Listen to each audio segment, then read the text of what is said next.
Welcome to this journey through one of the most disturbing cases recorded in Savannah, Georgia history. Before we begin, I invite you to leave in the comments where you are watching us from and the exact time you are listening to this narration.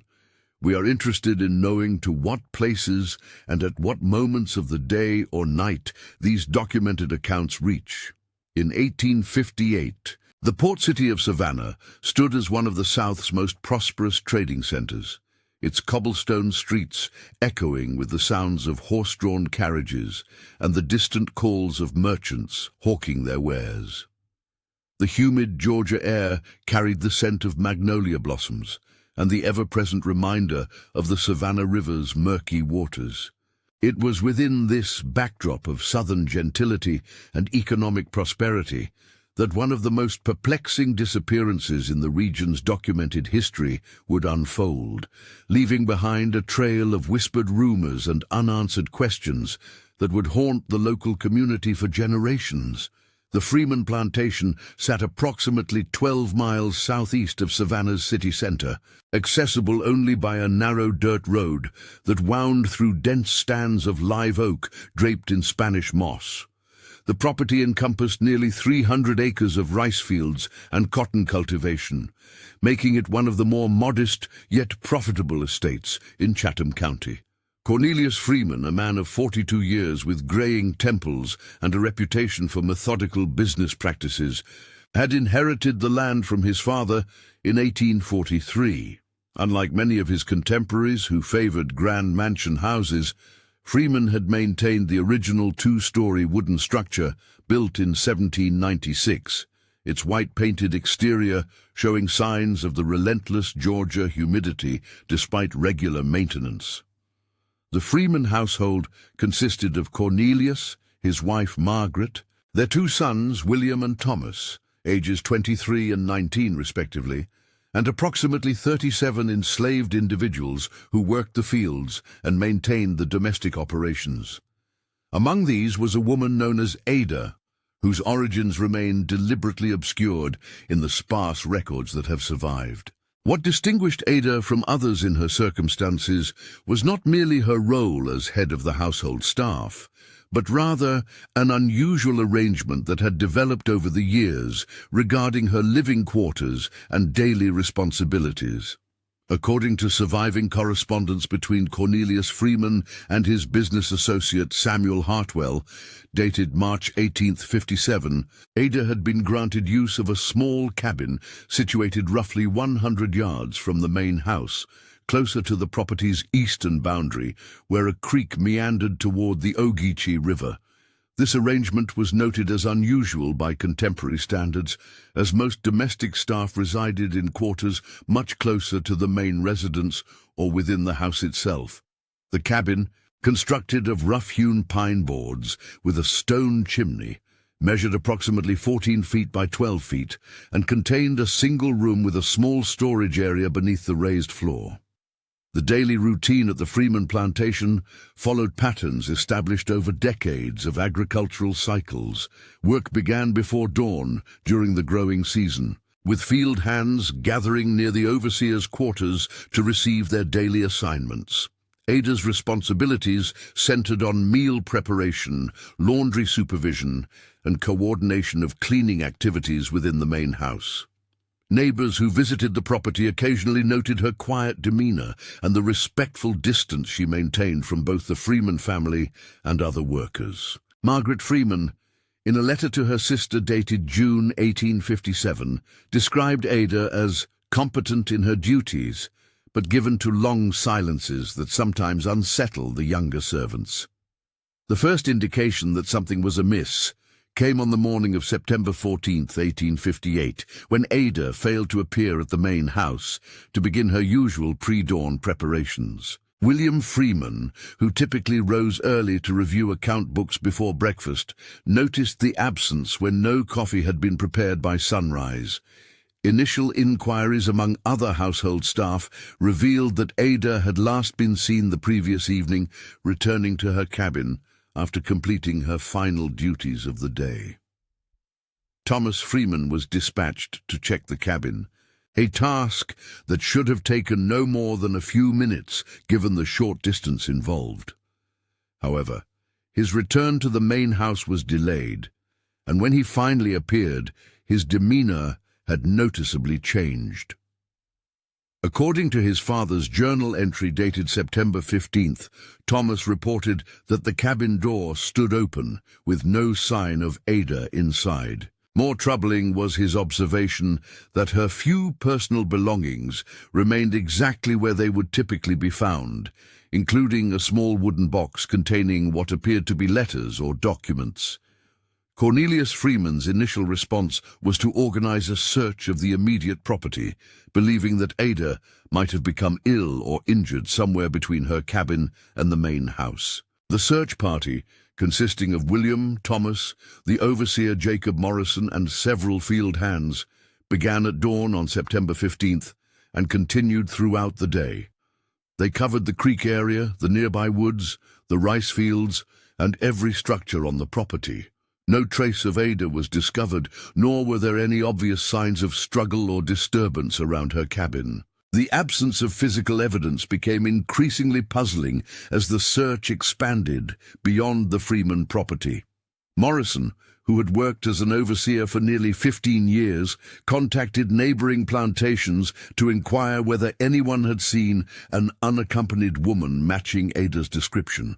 The responses, recorded in a notebook that survived until its donation to the Savannah Historical Society in 1963, uniformly indicated that no such sighting had occurred.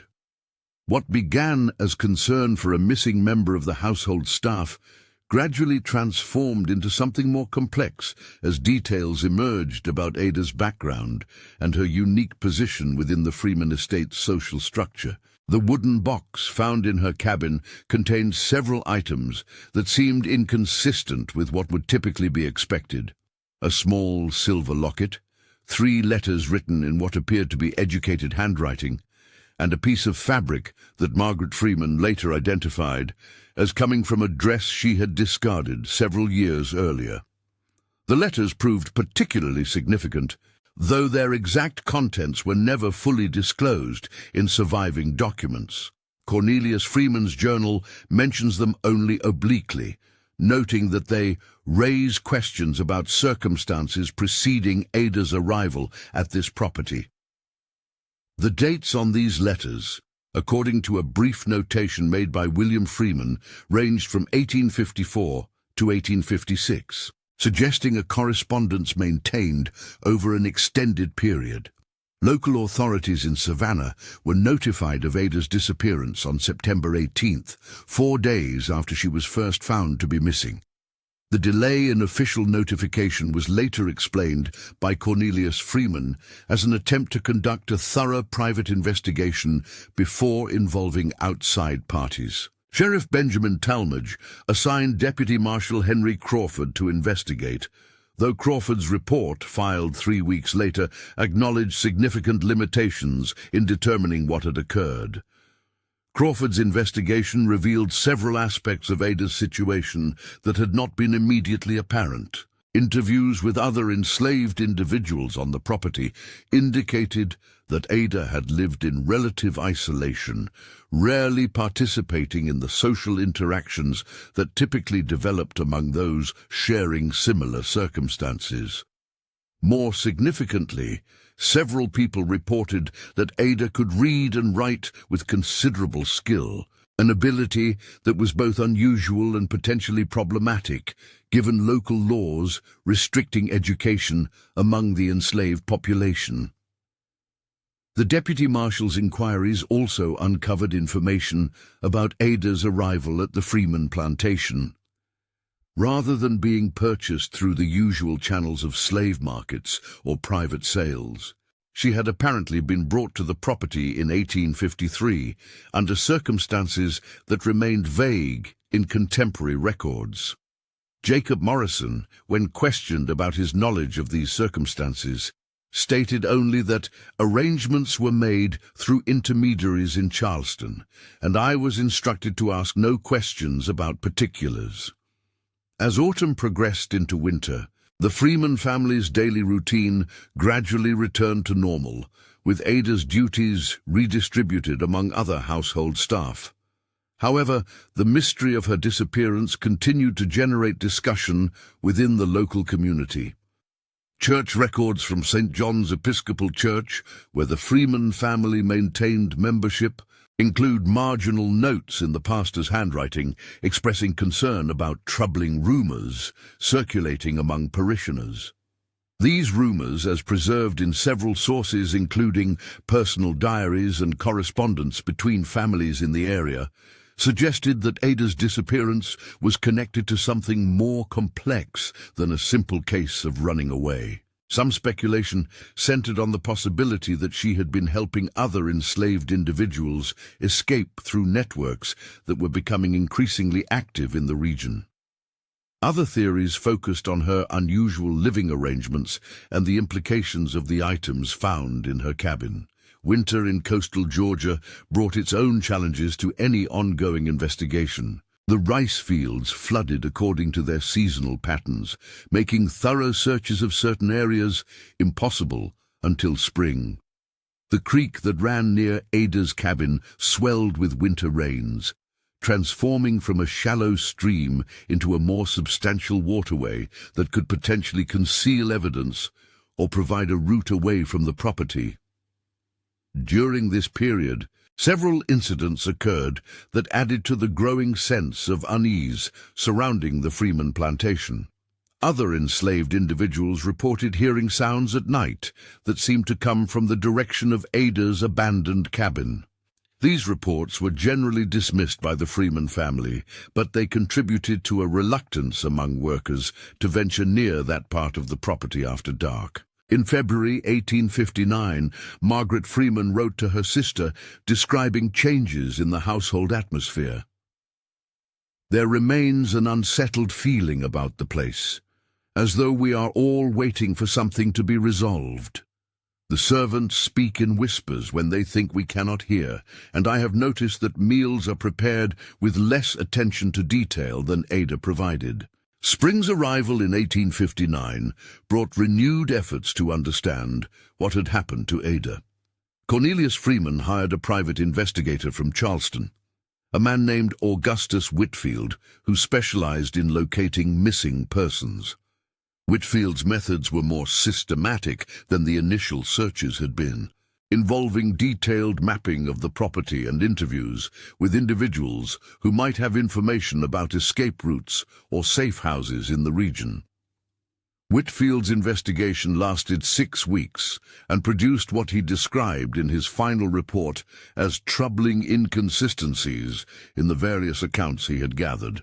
Most significantly, he discovered that Ada's cabin had been cleaned thoroughly between her disappearance and the first official search of the premises.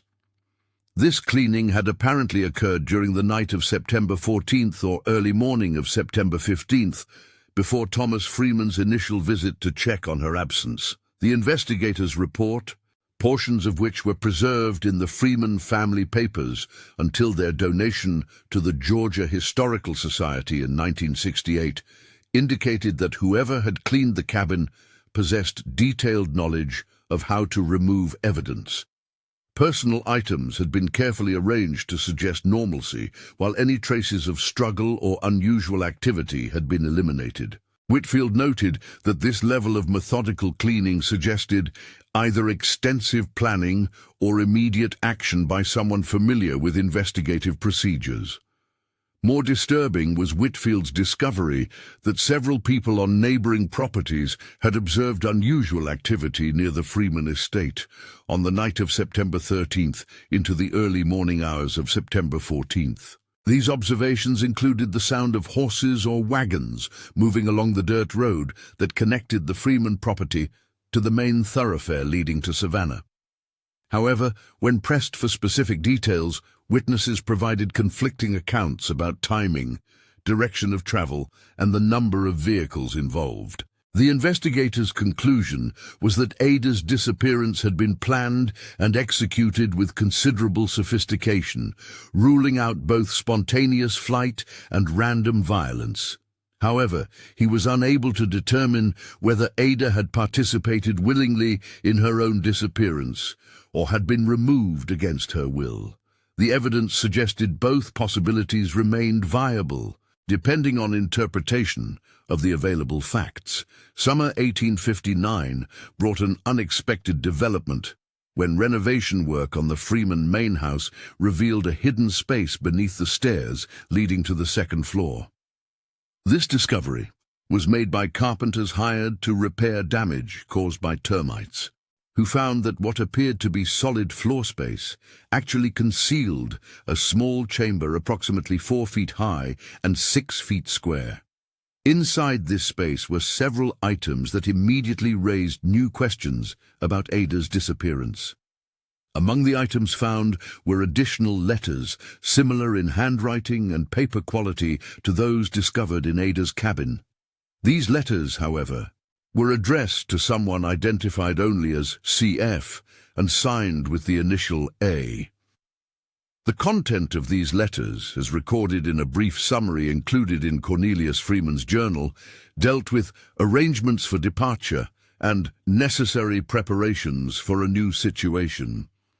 The dates on these letters indicated they had been written during the summer of 1858, in the weeks immediately preceding Ada's disappearance.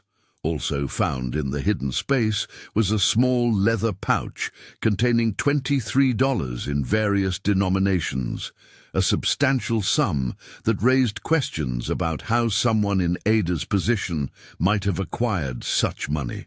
Accompanying the money was a hand-drawn map showing roads and landmarks between Savannah and Charleston, with several locations marked in what appeared to be the same handwriting found in the letters. The discovery of the hidden space prompted a more thorough examination of the main house, revealing that the Freeman property contained several architectural features that were not immediately obvious to casual observers. These included a root cellar, accessible only through a concealed entrance near the kitchen, and modifications to the cabin where Ada had lived that suggested it had been designed to accommodate concealment of people or goods. These revelations led to renewed scrutiny of the Freeman family's activities and business relationships. Cornelius Freeman's shipping records, maintained for tax purposes, showed regular transactions with merchants in Charleston, Baltimore, and occasionally Philadelphia.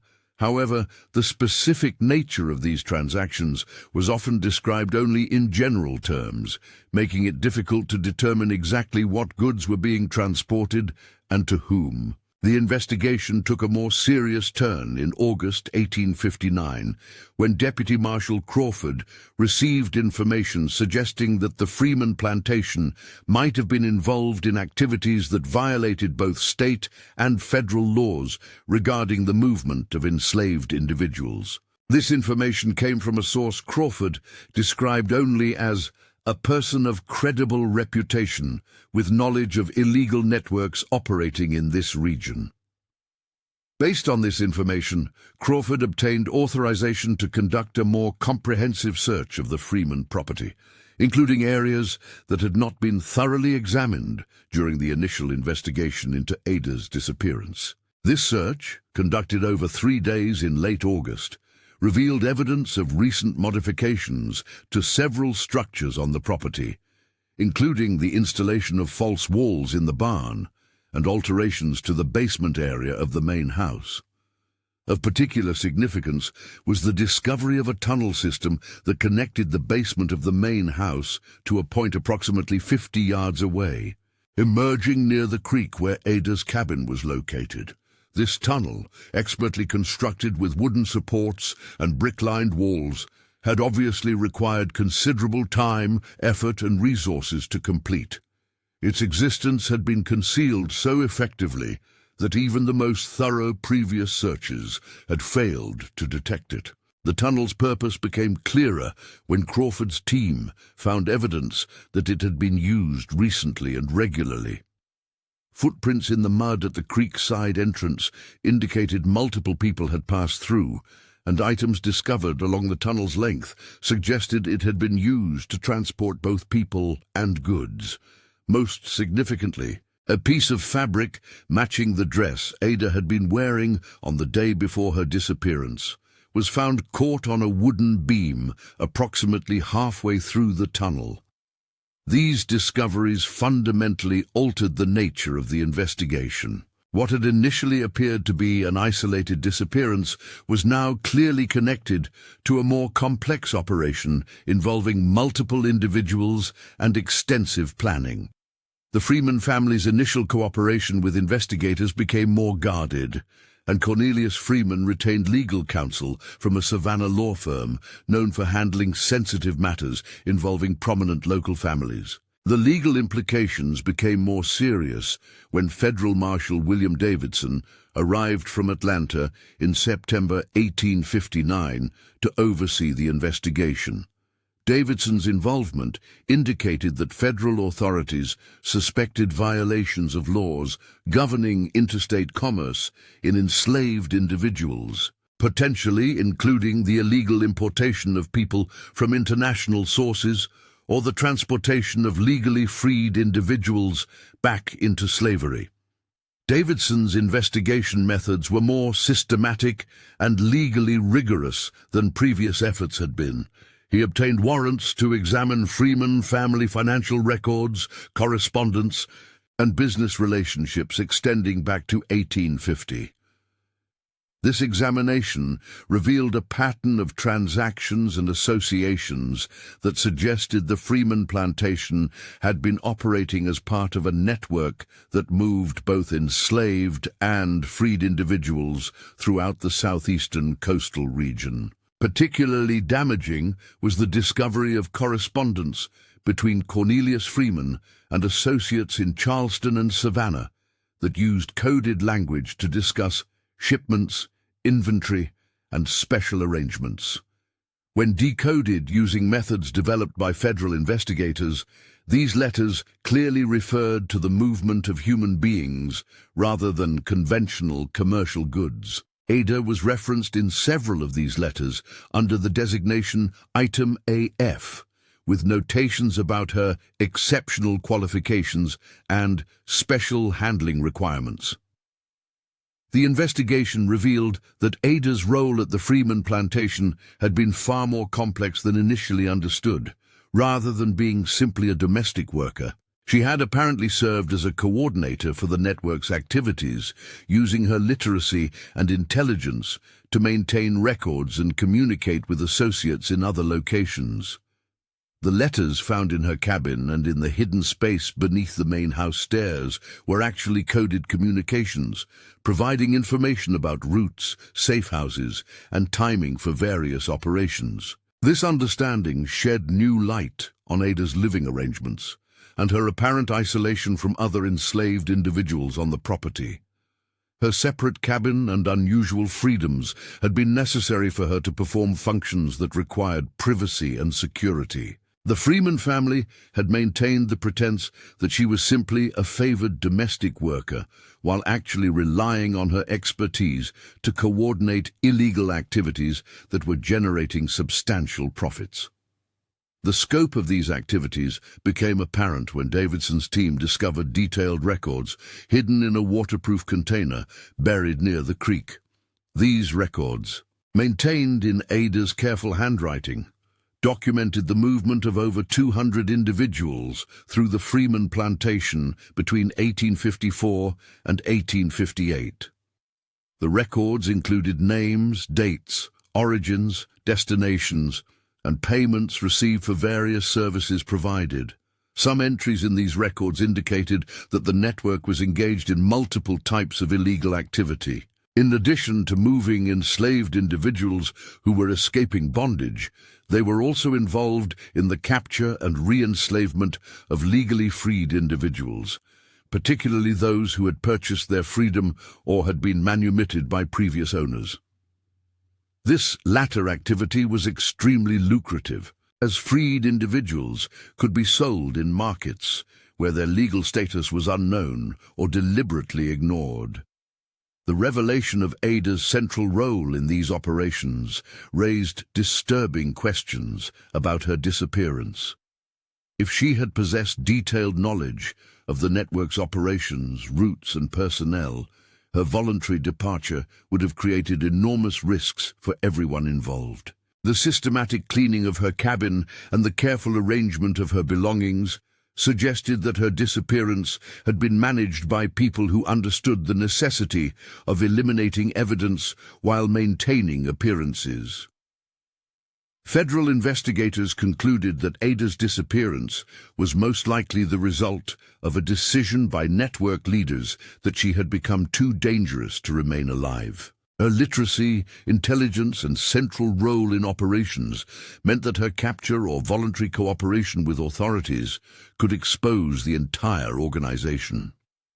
The timing of her disappearance, which occurred shortly after federal enforcement activities had increased in the region, suggested that network leaders had decided to eliminate potential witnesses before they could be compromised. However, an alternative theory emerged when investigators discovered that Ada had maintained a separate set of records, hidden in a location that none of her associates had known about. These records, found in late September 1859 during a search of the abandoned cabin, were concealed beneath loose floorboards and contained information that was even more detailed than the official network records. Most significantly, these secret records included evidence that Ada had been gathering documentation about the network's most serious crimes, potentially for use in negotiations with authorities. The secret records revealed that Ada had maintained detailed documentation about the re-enslavement of freed individuals, including names, dates, and locations where these crimes had occurred.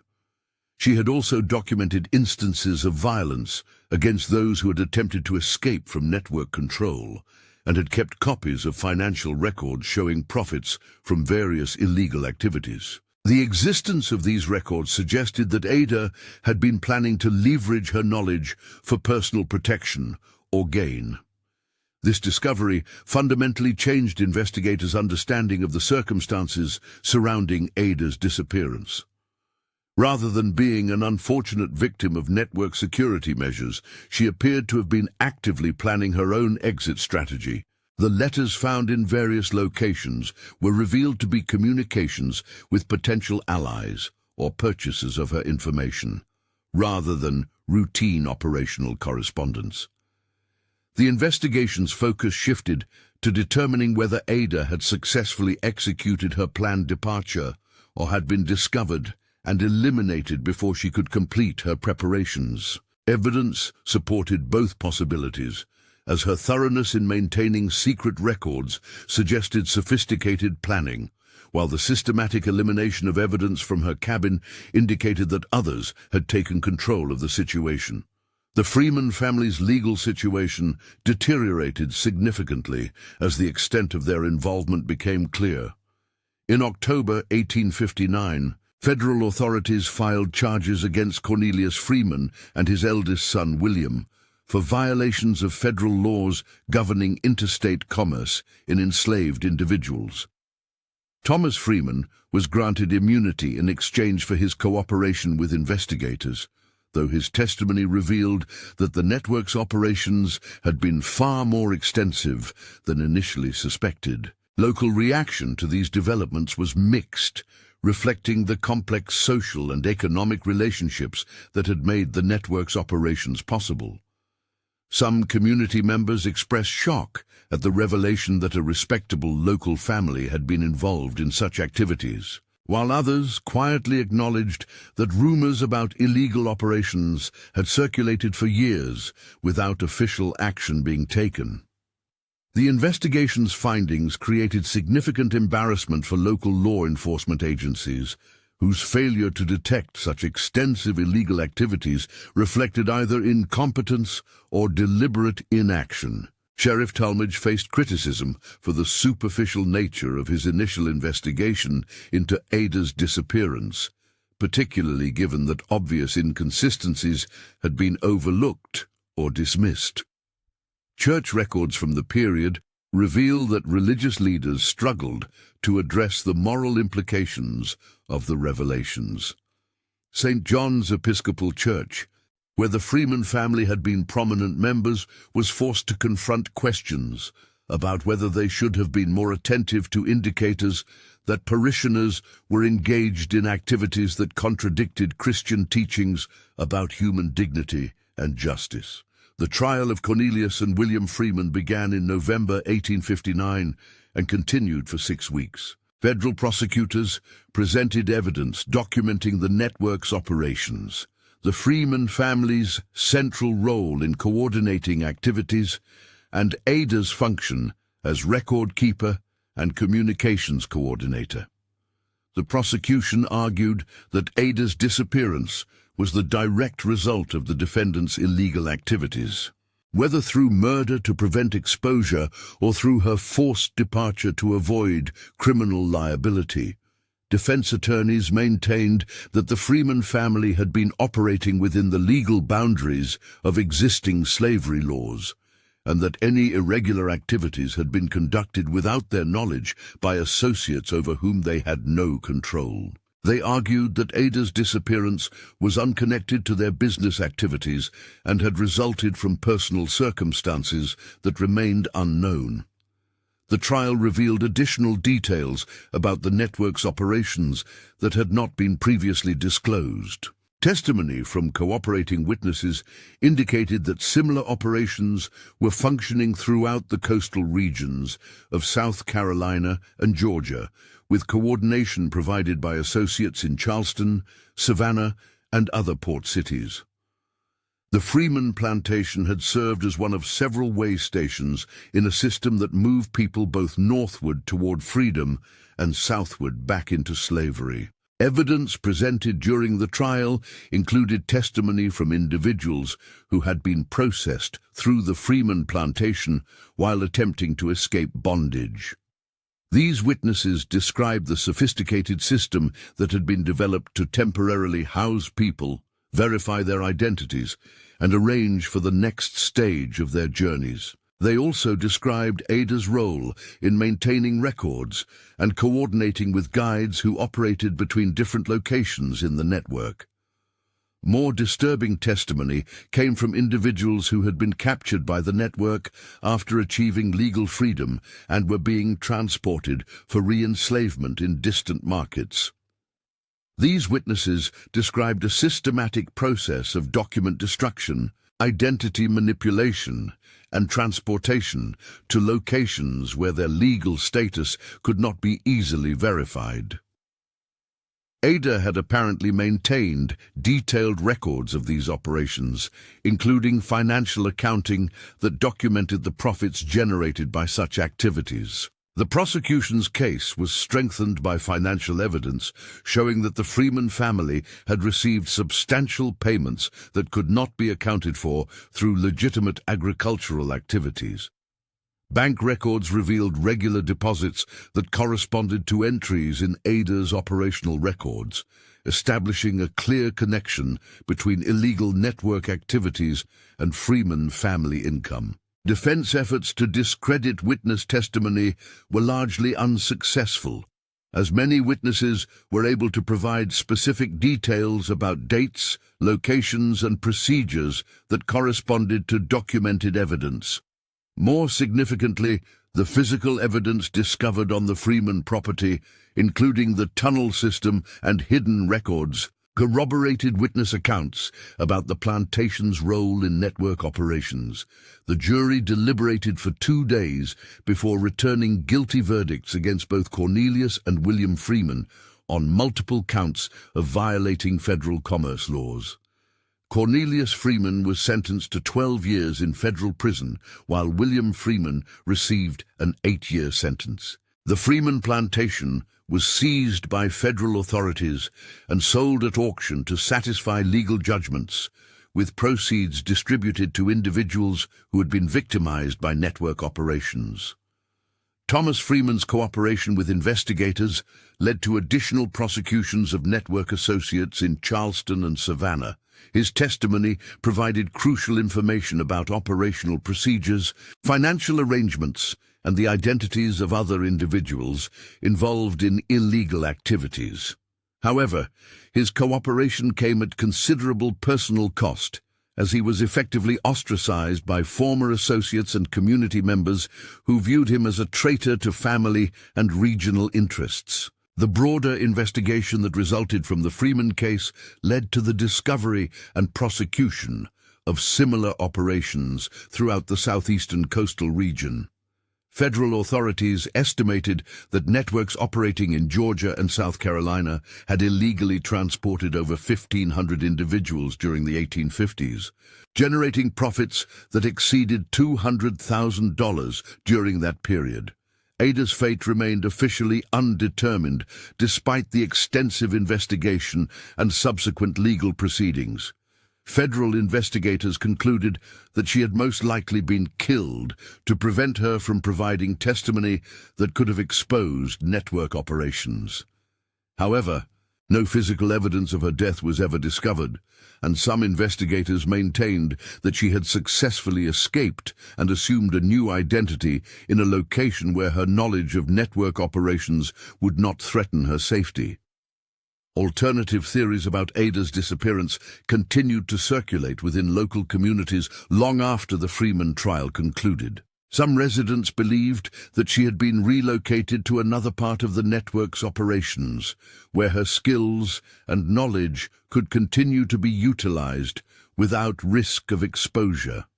Others speculated that she had successfully negotiated her freedom by providing information to authorities, though no evidence supported this possibility. The impact of the Freeman case on local communities was profound and long-lasting. Trust between neighbors was damaged as residents wondered who else might have been involved in illegal activities. Business relationships were scrutinized more carefully, and church congregations struggled with questions about their moral obligations to identify and oppose illegal activities within their communities. The case also revealed the extent to which illegal networks had been able to operate openly in communities where their activities should have attracted official attention. The Freeman plantation's operations had been conducted with minimal effort at concealment, suggesting that local authorities had either been unaware of obvious indicators or had deliberately chosen not to investigate suspicious activities. Educational institutions in the region faced difficult questions about their role in preparing individuals for participation in such networks. The level of literacy and organizational skill required for network operations indicated that educated individuals had been essential to their success, raising concerns about whether educational resources were being appropriately utilized to support legal and moral activities. The Freeman case became a significant precedent for federal enforcement actions against illegal slavery-related activities. Federal prosecutors used procedures and legal theories developed during the Freeman investigation in subsequent cases throughout the southeastern region. The case also influenced federal legislation aimed at strengthening enforcement mechanisms and increasing penalties for violations of commerce laws related to slavery. Legal scholars noted that the Freeman case was among the first to successfully prosecute individuals for operating systematic networks that violated federal commerce laws through slavery-related activities. The case established important precedents for evidence collection, witness protection, and federal jurisdiction over activities that crossed state boundaries. Economic historians later identified the Freeman case as an important example of how illegal activities had become integrated into the legitimate economic structures of the antebellum South. The profits generated by network operations had been substantial enough to support significant infrastructure development and operational expenses, while still providing considerable income for participants.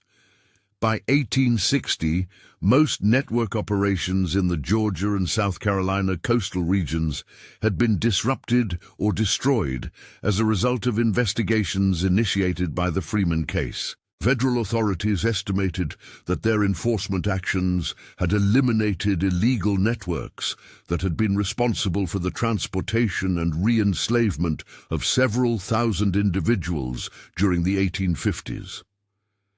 The outbreak of the Civil War in 1861 ended federal prosecution efforts against remaining network participants, as legal resources were redirected to support military activities.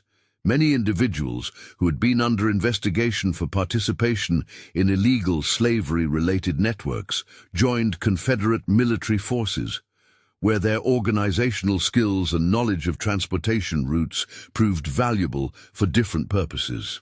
Records related to the Freeman case were archived by federal authorities and eventually transferred to the National Archives, where they remained largely inaccessible to researchers until access restrictions were modified in 1967. Academic interest in the case increased during the 1960s as historians began examining previously classified federal enforcement documents from the antebellum period. The Freeman plantation property changed hands several times during the decades following the Civil War. Each successive owner reported unusual incidents, including sounds with no apparent source, unexplained movements of objects, and a persistent sense that the property was somehow unsettled. These reports were generally dismissed as imagination or superstition, though they contributed to difficulty in maintaining long-term occupancy of the main house. In 1963, renovation work on the former Freeman property revealed additional evidence related to the antebellum network operations. Workers discovered a cache of documents hidden in the walls of the main house, including letters and record fragments that had apparently been concealed during the original federal investigation. These documents provided additional details about network operations, but offered no new information about Ada's disappearance. Contemporary researchers who have examined available records from the Freeman case generally agree that Ada's fate will likely remain unknown. The sophistication of the network's security measures and the systematic destruction of evidence make it improbable that definitive proof of what happened to her will ever be discovered. However, the case provides important insights into the complex illegal activities that flourished in the antebellum South and the individuals who participated in or became victims of such operations. The Freeman case demonstrates how intelligent and educated individuals like Ada could become integral to illegal networks while simultaneously being vulnerable to elimination when their knowledge became dangerous to others. Her story illustrates the precarious position of those who possessed information that could threaten powerful economic interests, and the lengths to which such interests would go to protect themselves from exposure. Local oral histories preserved in Chatham County include various accounts of Ada's disappearance, though these stories often contain elements that cannot be verified through documented evidence. Some versions suggest that she successfully escaped and lived under an assumed identity in Philadelphia or Boston, while others maintain that she was killed and buried somewhere on the Freeman property where her remains were never discovered. The truth about Ada's disappearance lies buried somewhere within the complex web of illegal activities, personal relationships, and economic interests that characterize the Freeman Network's operations. Whether she was a victim of violence, a successful escapee, or something else entirely, her story represents the experiences of countless individuals whose lives were shaped by the illegal activities that flourished in the shadows of antebellum Southern society. The abandoned cabin where Ada had lived remained standing until 1966, when it was finally demolished during development of the property for residential construction. Workers reported finding additional personal items during the demolition, including pieces of clothing and small household objects that had apparently been overlooked during previous searches. None of these items provided any additional insight into what had happened to Ada or where she might have gone. The creek that ran near Ada's cabin was straightened and partially filled during the 1970s as part of flood control efforts in the area. Environmental surveys conducted before this work revealed unusual soil compositions in certain areas near the former Freeman property, suggesting that extensive digging had occurred at some point during the historical period. However, no human remains or other significant evidence was discovered during these surveys. Modern development in the area where the Freeman plantation once operated has largely eliminated physical traces of the antebellum network operations. Shopping centers, residential neighborhoods, and commercial buildings now occupy lands where sophisticated illegal activities once flourished under the cover of legitimate agricultural operations. The transformation of the landscape reflects broader changes in Southern society and economy during the century and a half since Ada's disappearance. The questions raised by Ada's story continue to resonate for contemporary researchers interested in understanding how illegal networks operated within seemingly normal communities, and how educated individuals could become both essential participants in such networks and vulnerable victims when their usefulness ended. Her disappearance represents not only a personal tragedy, but also a window into the complex moral compromises and dangerous economic activities that characterized one of the most troubled periods in American history. The sound of water still moves through the area where Ada's cabin once stood, though the creek has been channeled into concrete culverts and the live oaks have been cleared for development. Sometimes, residents of the subdivision built on the former Freeman property report hearing sounds that seem to come from no identifiable source, particularly during the quiet hours before dawn when Ada would have been beginning her daily preparations in that long-vanished cabin. Whether these sounds represent echoes of historical events or simply the ordinary noises of a modern community, they serve as a reminder that some questions may never find answers, and some stories may never reach their proper conclusions.